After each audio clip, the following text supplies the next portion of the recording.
বাদশাহ গো পিতা গো তুই কেন মরতে দেব না এখান থেকে চলে যাবা?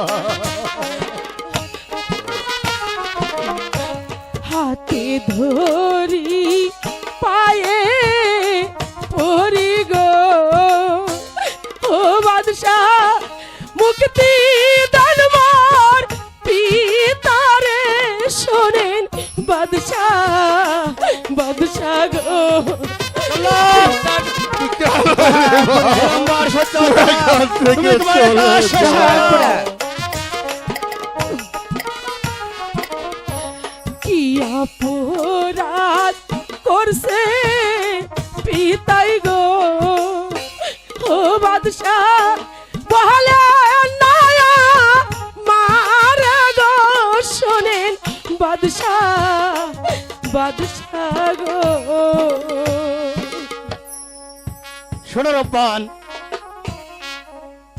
আমি তোমার পিতাকে মুক্তি দিতে পারি, কিন্তু আমার একটি শর্ত আছে। কি শর্ত? তুমি যদি আমার 12 দিনের একমাত্র পুত্র শাহজাদা রহিমকে স্বামী রূপে কবুল করো, তাহলে তোমার পিতা মুক্তি পাবে। না, তুই রাজি হোস নে মা, তুই চলে যা এখান থেকে, যাই চলে যাই, তোর পিতার জীবন চলে যাক, তবু তুই এ প্রস্তাবে রাজি হোস নি।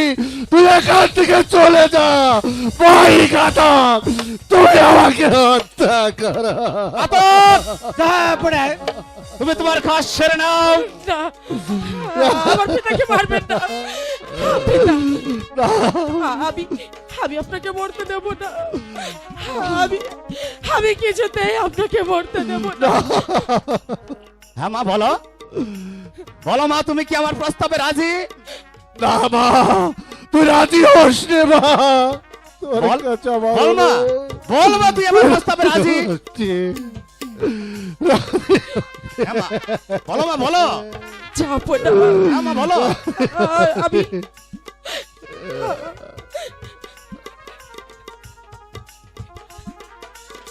আমি আপনার আমি আপনার প্রস্তাবে রাজি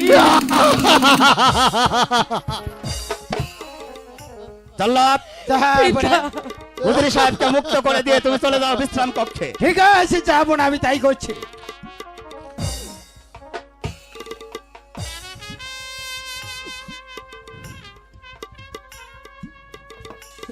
তুই কি করলি মা?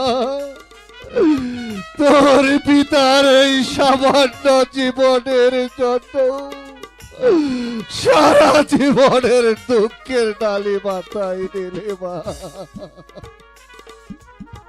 ভাই হুজির, আসুন আমরা বাদ প্রতিবাদ ভুলে গিয়ে মনের আনন্দে বিয়ের আয়োজন করি।